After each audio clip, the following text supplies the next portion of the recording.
اعوذ باللہ من الشیطان الرجیم، بسم اللہ الرحمن الرحیم۔ ایک بار رسول اللہ صلی اللہ علیہ وسلم صحابہ کرام سے دریافت کیا، پوچھا، بتاؤ سب سے بہترین عمل کون سا ہے؟ کیا پوچھا؟ یہ پوچھا کہ بتاؤ سب سے بہترین عمل کون سا ہے؟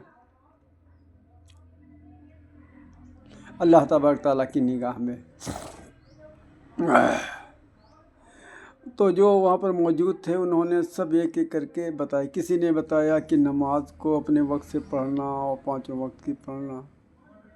دوسرے سے پوچھا، اس نے کہا روزے رکھنا۔ کسی نے کہا ماں باپ کی خدمت کرنا۔ کسی نے کہا کہ غریبوں، محتاجوں، بیواؤں کی دیکھ ریکھ کرنا، خدمت کرنا۔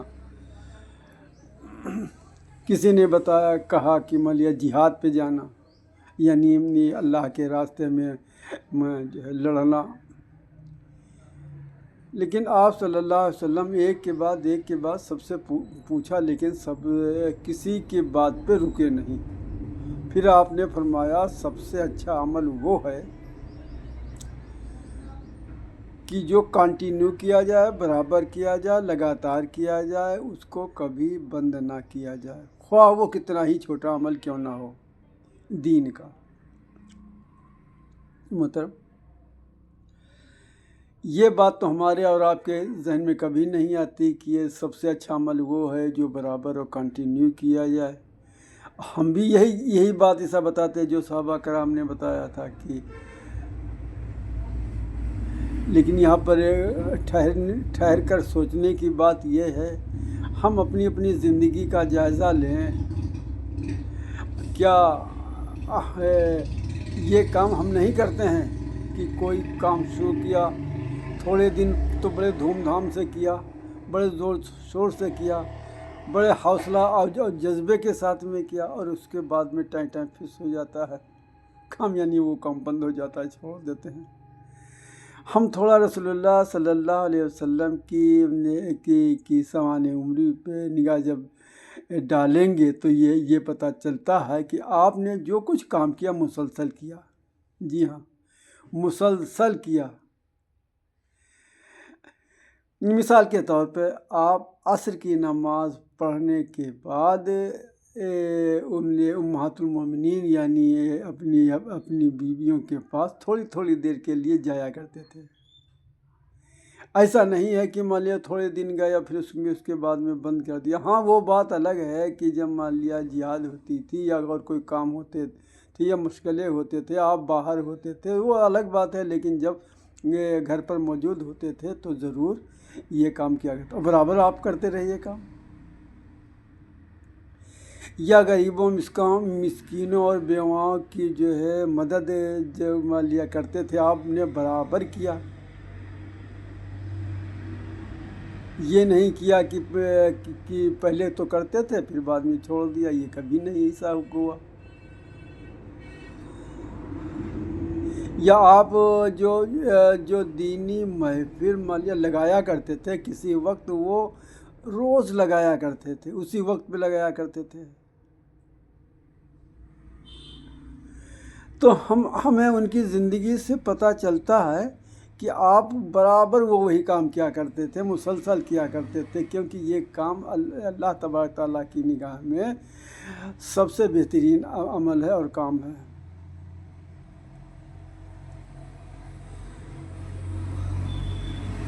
ہم اور آپ اگر اپنا جائزہ لیتے ہیں تو یہی ساری کمیاں ہمارے اندر موجود ملتی ہیں، پائی جاتی ہیں۔ پہلے ہم اپنے ماں باپ سے ملتے تھے، بات کرتے تھے، بیٹھتے تھے، وقت دیتے تھے۔ اب یہ سب وقت اور سب کچھ ہونے کے باوجود بھی ہم ان سے نہیں مل پاتے ہیں، ان سے گفتگو نہیں کر سکتے ہیں، ان کے پاس بات نہیں ان سے ہو پاتی ہے۔ اور جبکہ یہ ہے کہ جو اپنے والدین یعنی ماں باپ کے پاس جائے، ان کی خیریت پوچھے، ان سے ملے، ان کی خاطرداری کرے یا ان کے ہاتھ پیر مان لیا داب دے، یہ سب کچھ کرے، ان سے دعائیں لے، تو اس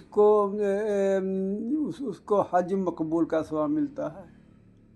یعنی وہ حج جو مقبول ہو گیا ہو۔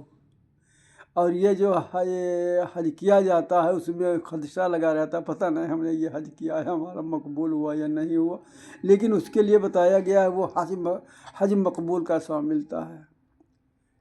عمل تو واقعی میں بہت چھوٹا سا لگتا ہے، ارے بھائی اٹھے اور آئے اور ایک وقت اپنا مقرر کر لیا، وہاں گئے، امی کرنے لگے، ان کا خیرت پوچھنے لگے ان کو، اور ان کے ہاتھ پر دابنے لگے، یہ تمام چیزیں، اور جو ان کی ضروریات ہوتی ہیں خرچہ پانی وغیرہ وغیرہ اس کا بھی کر دیا، اور جو کچھ وہ ان کو کھانا پسند ہے وہ بھی ان کو لا کر کے دے دیا، کہ اس میں کون سے بڑے پیسے خرچ ہوتے ہیں، لیکن اس کا کہتا حج مقبول کا ثواب ملتا ہے۔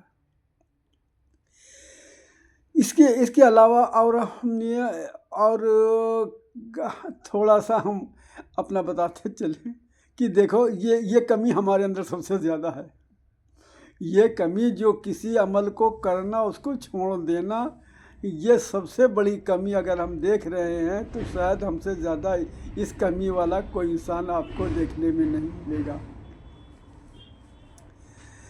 ایک جو ہے وقت تھا ہم جو ہے دین کے لیے بڑی جدوجہد کرتے تھے، بڑی کوشش کرتے تھے، بھاگم بھاگ راتوں دن اسی کو بارے میں سوچنا، یہ کرنا، اور سب کچھ ہوتا تھا۔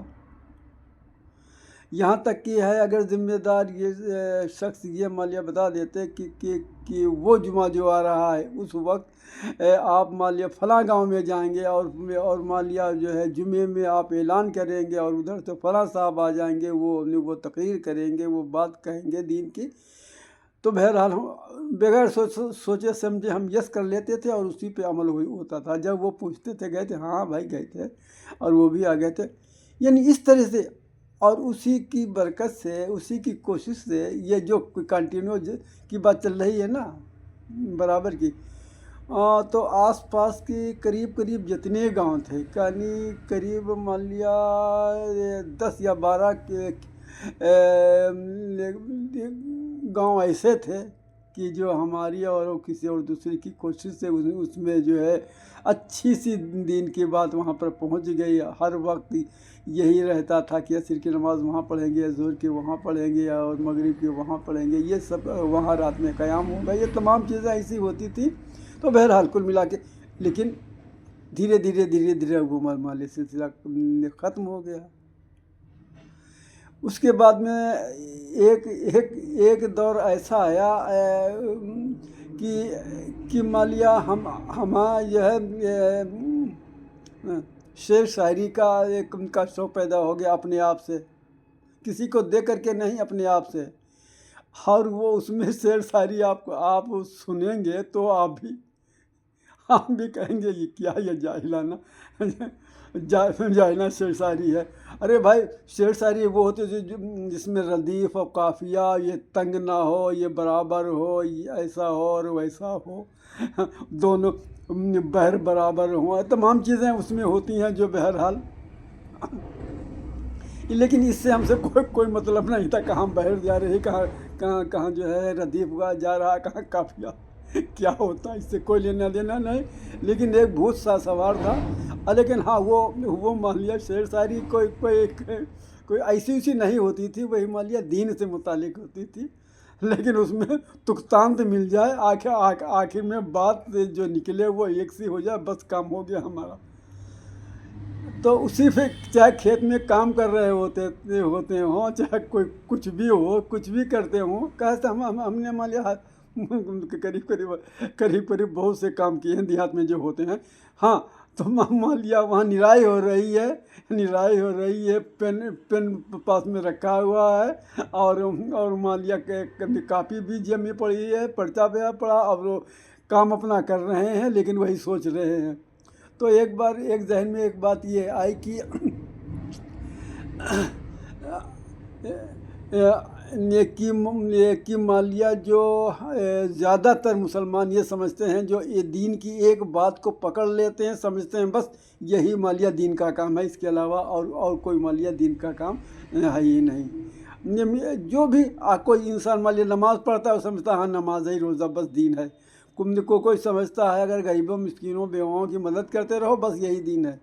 تو بہرحال اسی طرح سے سب اپنے اپنے حساب سے کام کرتے ہیں، اسی کو دین کہتے ہیں۔ لیکن یہاں پر بتانے کی کوشش ہمارے اس شعر میں وہ اس نظم نہیں بلکہ اگر بتا دیا جائے تو وہ مالے آلھے کی شکل میں تھی۔ آپ لوگ آلہ جانتے ہوں گے، جو مالیہ